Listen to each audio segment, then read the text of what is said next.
Terima kasih pemirsa, Anda masih bersama kami di Zona Bisnis. Kita masih membicarakan apa dampak dari Danantara yang akan berinvestasi di pasar modal, dan kita masih membahasnya bersama dengan Direktur Anugerah Mega Investama Hans Kwi. Pak Hans, tadi kita sudah membahas apa dampak dari Danantara terutama kepada pasar modal, kepada kedalaman dan yang lain-lain. Tapi pertanyaannya begini Pak Hans, kalau kita ingat beberapa kali juga yang dipercaya adalah jam sostek berinvestasi, ketika masuk banyak yang diuntungkan karena ikut herd perilaku tadi yang Pak Hans katakan, tapi ketika jam sostek keluar dan itu biasanya cepat dalam jumlah besar, banyak yang langsung loss. Kalau Danantara dengan jumlah yang jauh lebih besar daripada jam sostek itu juga keluar dari bursa, itu dampaknya kepada investor retail khususnya dan bursa sendiri itu seperti apa, Pak Hans?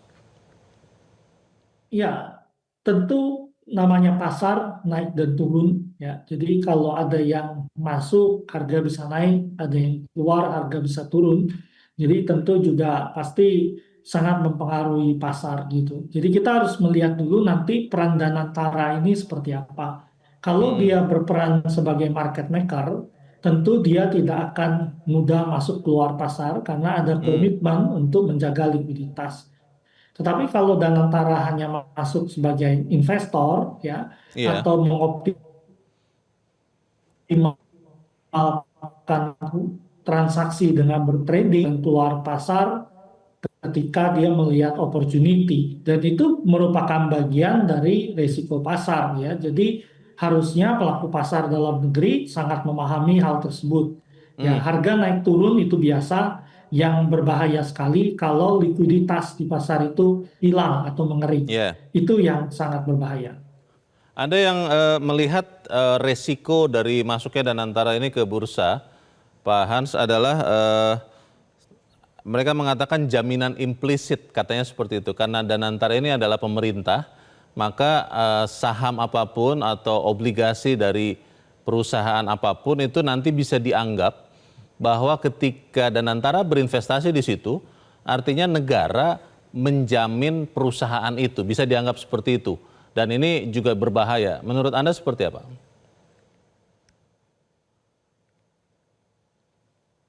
Ya, tentu harus hati-hati ya. Jadi memang kita punya PR untuk mengedukasi investor kita dengan baik dan membeli, kemudian Danantara membeli, belum tentu mereka mendapatkan keuntungan gitu. Jadi investor harus menyadari hal tersebut. Nah, kalau kita lihat MI-MI besar pun di pasar, mereka itu melakukan stabilitas. Ya, jadi saya pernah ketemu beberapa teman MI besar, mereka bilang kalau ada harga saham yang mereka miliki, kemudian harga sahamnya teraprejual dulu sebagian, gitu. Nanti kalau nanti harga sahamnya turun cukup banyak, dia melakukan pembelian lagi. Jadi ini juga menyebabkan harga kembali ke fundamental value. Jadi inilah peran institusi di dalam pasar untuk mengembalikan harga ke dalam mekanisme pasar. Kalau tidak ada institusi besar yang bermain, itu cenderung investor retail kadang-kadang agak impulsif dalam melakukan transaksi, sangat terpengaruh oleh influencer, sangat terpengaruh oleh pergerakan pasar, sehingga itu menimbulkan risiko. Jadi hadirnya institusi besar seperti Danantara yang harusnya didukung dengan analisa mendalam, ini tentu bagus bagi pasar modal Indonesia. Ada juga yang mempertanyakan soal ini, Pak Hans, keterlibatan dari regulator. Bursa Efek Indonesia sebagai SRO dan sekian lembaga penunjang pasar modal, lalu OJK, itu kan biasanya ketat kepada perusahaan-perusahaan yang atau MI ya, kalau kita katakan manajer investasi yang melakukan aktivitasnya di bursa. Tapi ada yang bertanya, ketika nanti yang masuk ini adalah Danantara, mungkin lewat DIM tangannya, apakah OJK dan oversight body ini, audit-audit ini masih akan punya objektivitas, masih akan punya ketegasan yang sama yang diperlakukan kepada pelaku pasar yang lain kepada Danantara, Pak Hans? Ya, harusnya tidak ada perbedaan perlakuan. Ya, jadi semua harus diperlakukan Hmm, dengan sama gitu. Kalau mereka masuk sebagai MI, aturannya harus sesuai. Kemudian hmm, kalau dia menjadi underwriter, membawa perusahaan, itu pun harus diperlakukan sama.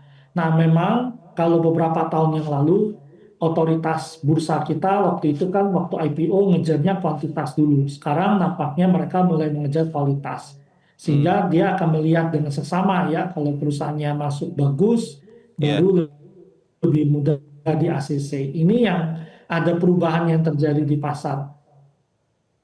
Apakah ketika Danantara Ya, ini yang menjadi jadi kepanjangan perubahan itu tangan? ya tentu Oke, Pak Hans, maaf. Apakah Danantara ini yang menjadi kepanjangan tangan investasi pemerintah itu memang harus memaparkan secara terbuka rencana investasinya atau ya sama dengan manajer investasi yang terutama yang besar-besar lain yang juga menyembunyikan rencana strategi itu karena ini kan bagian dari ya taktik dagang begitu. Bagaimana Pak Hans? ya, jadi ini sangat tergantung peran yang dia pakai. Kalau masuknya hanya sebagai investor atau MI yang bekerja, mereka menaruh dana di MI, ya tentu Mm-mm. tidak perlu memaparkan strategi yang akan mereka lakukan. Nah, kalau dia berperan sebagai market maker di pasar, tentu harus jelas saham apa aja yang akan tapi ya secara Oke, umum menurut kita eh, tidak perlu ada apa pemaparan ya, tertentu ya baik, tentang strateginya karena ini yang investasi ya, di pasar. baik.